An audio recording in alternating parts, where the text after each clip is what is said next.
Bonjour à tous, bienvenue sur la chaîne YouTube Powercamp. Aujourd'hui on va voir un tutoriel sur le demi-tour handstand walk. C'est parti. Si vous n'avez pas le handstand walk, je vous invite du coup à regarder le tutoriel que j'ai déjà fait auparavant et vous instruire là-dessus avant de démarrer ce tutoriel. Alors pour le demi-tour handstand walk, mon objectif dans cette vidéo, c'est de vous aider soit à l'apprendre, soit à optimiser votre mouvement, à le rendre efficient.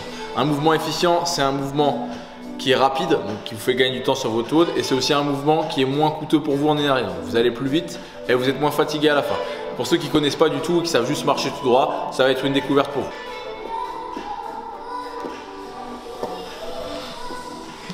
Ah, c'est exactement pas ça qu'il faut faire. Waouh! Boum! On fait de la gym nous ou pas? Un petit peu. Solide. Alors le demi-tour c'est un mouvement, c'est un peu comme l'haltéro, je fais souvent ce parallèle avec l'haltéro pour ceux qui suivent un peu nos vidéos, parce qu'il y a beaucoup de ressemblances entre la gym et l'haltéro. Donc dans ce mouvement il va falloir apprendre à se relâcher au bon moment et à redevenir tonique au bon moment aussi. Par exemple quand vous faites de l'arraché, il y a un moment où il faut se relâcher, hein, Louis va peut-être me contredire, c'est lui qui tient la caméra, mais il faut se relâcher avant de passer sous la barre suffisamment. Une fois qu'on est à la réception, par contre là on devient de nouveau complètement tonique, les épaules acquises. Et bien le demi-tour handstand walk fonctionne exactement de la même manière. Je vais le décomposer étape par étape, c'est parti. On va démarrer par les prérequis. Bien évidemment le handstand walk. Le deuxième c'est shoulder tap mais sans le mur, shoulder tap en free. Pourquoi en free? Parce que bien évidemment il faut être capable d'avoir la force pour venir élever et repousser le sol sur un seul bras, mais il faut également être capable de le faire sans mur, c'est-à-dire qu'on a la force et la coordination, c'est-à-dire que vous avez le contrôle total sur votre mouvement. Si vous savez déjà marcher sur les mains mais que par contre vous avez du mal avec les deux exos qui vont suivre, je vous invite à les travailler de votre côté avant de démarrer le travail sur le demi-tour handstand walk. Vous allez gagner beaucoup de temps. Premier exo, être capable de repousser le sol à un bras. Vous pouvez le faire avec un mur pour l'instant. Quand vous venez basculer, vous faites un wall climb, ça vous connaissez normalement. Et une fois que vous êtes là, je vais vous voir maintenir ici. Être capable de maintenir et de repousser. Et des deux bras bien sûr. Ça va conditionner le fait que vous arrivez à vous laisser tourner. Ouais, donc il y a vraiment une élévation de la scapula, c'est pas juste tenir sur un bras, il faut repousser à fond. C'est exactement ça, il faut repousser le sol. Imaginez, c'est comme un haltéro, le snatch. On vous demande des toniques sur la barre, de repousser la barre comme s'il y avait le plafond qui allait s'effondrer. Même système sur le handstand. J'ai vraiment mon short comme un prof de PES, c'est bon ça. Donc shoulder tap. Ouais, handstand c'est plus cool. La position de vos jambes m'importe peu pour l'instant. Ce que je veux c'est que vous arriviez à bien vous relâcher, à repousser le sol.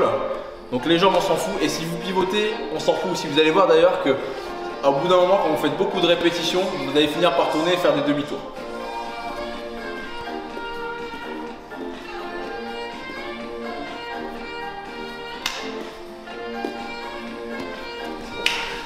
Combien de reps là?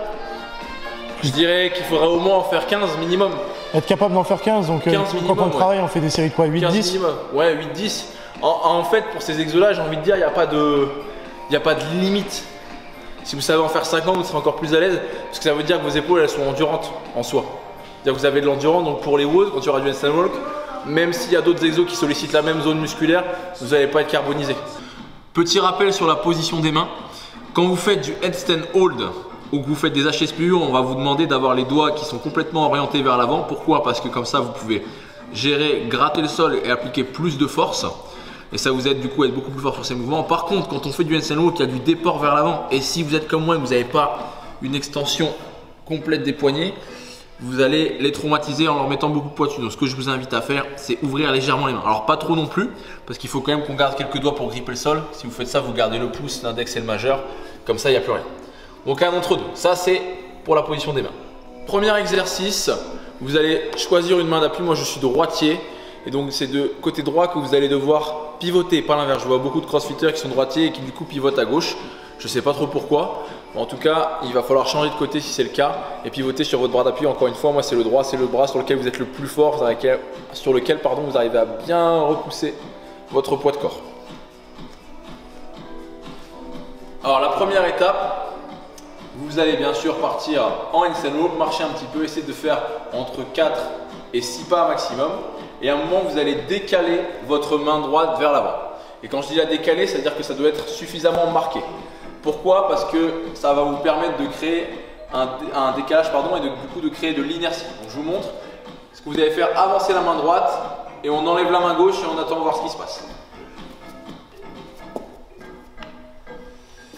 Ok, vous avez vu ce qui s'est passé? J'ai déjà fait mon demi-tour en fait, le boulot était déjà fait. Et ça va le poignet de la main d'appui parce qu'on voit que ça tourne. Alors, ce qui se passe maintenant, la magie derrière tout ça, c'est qu'en fait, vous avez votre main qui est ancrée au sol et vous allez tourner sur votre articulation. Grosso modo, votre corps il est là, vous avez vu ma main elle n'a pas bougé et votre corps il va bouger tout autour de votre articulation. C'est pour ça que je parlais de relâchement. Tout ce que j'ai fait, c'est enlever ma gauche, garder ma main droite ancrée au sol et attendre que ça tourne. Et du coup, vous allez faire ça en première étape avec les pieds qui reposent sur le sol. Donc la main, tu l'amènes juste plus loin devant, mais tu n'essayes pas de changer le placement? Non. Et la main, en effet, comme j'ai dit, il faut l'amener loin devant. Pourquoi? Parce que si vous faites ça et que vous enlevez, vous pouvez faire le test, vous n'allez pas tourner beaucoup. Alors que si je tu prends de l'élan en fait en envoyant plus loin. Ça prend de l'élan, exactement. Donc deuxième étape, maintenant vous avez posé à droite, vous êtes en train de pivoter. Et bien, vous allez faire l'inverse, vous allez venir poser la gauche. Par contre, il va falloir immédiatement enlever la droite au moment où vous allez poser la gauche. Et de la même manière, vous allez vous laisser porter par le mouvement généré au début.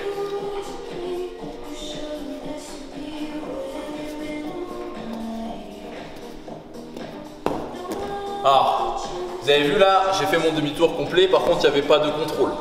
C'est pour ça que tu te fais embarquer. Exactement, c'est pour ça que je me suis fait embarquer parce qu'au final, ça fait comme le mouvement que vous avez peut-être vu dans l'intro où je fais la balle, je tourne, où je récupère à chaque fois l'inertie. Ce qu'il faut bien sûr, c'est que je reste dans mon axe ici, actif, que je repousse le sol et après en fait je fais que pivoter sur mes poignets. Donc ça c'était la deuxième étape. Enfin troisième étape, je vous ai parlé dans l'introduction de relâchement. Et bien maintenant c'est la partie où on va devoir redevenir tonique parce qu'on se relâche pour tourner. Par contre une fois qu'on a effectué le demi-tour, un peu comme ça, on relâche et là on fixe et on doit repartir. C'est exactement le même système sur les mains. Donc je vous montre.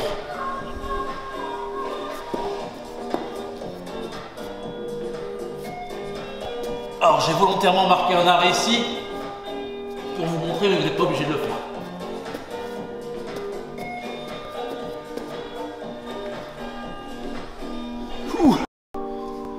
Et là vous avez la version quand on arrive à un rond-point. C'est la version élite? C'est la version rond-point.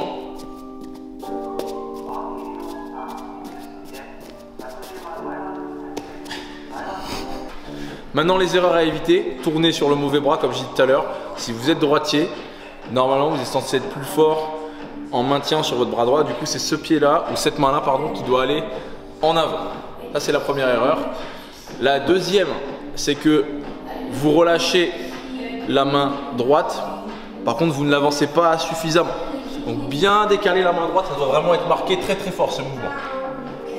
Troisième erreur, c'est que vous venez poser la gauche. Mais que quand vous posez la gauche, votre droite est toujours au sol. Du coup, ce qui se passe, c'est que votre mouvement il est freiné. Je vais vous le montrer.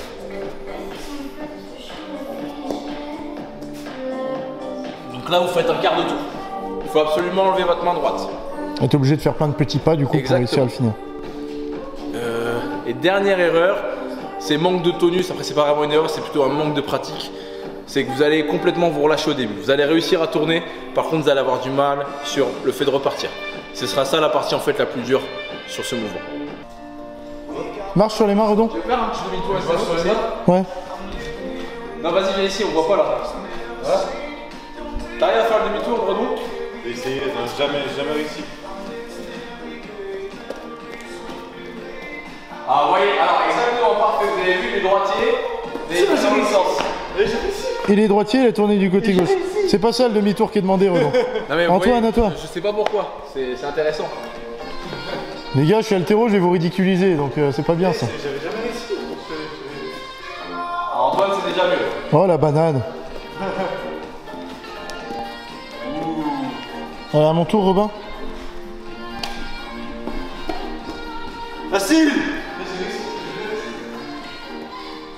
C'est les cheveux, ça. Moi, j'ai essayé la technique de Robin.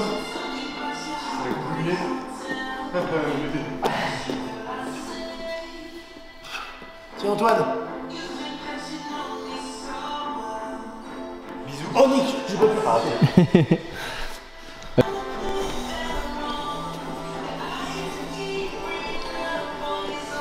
Oh, presque aussi propre que Redon, Robin.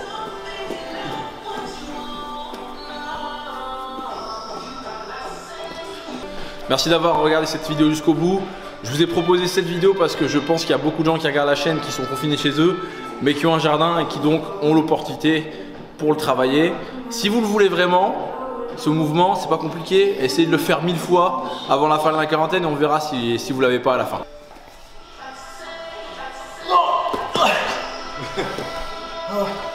C'est tout pour aujourd'hui.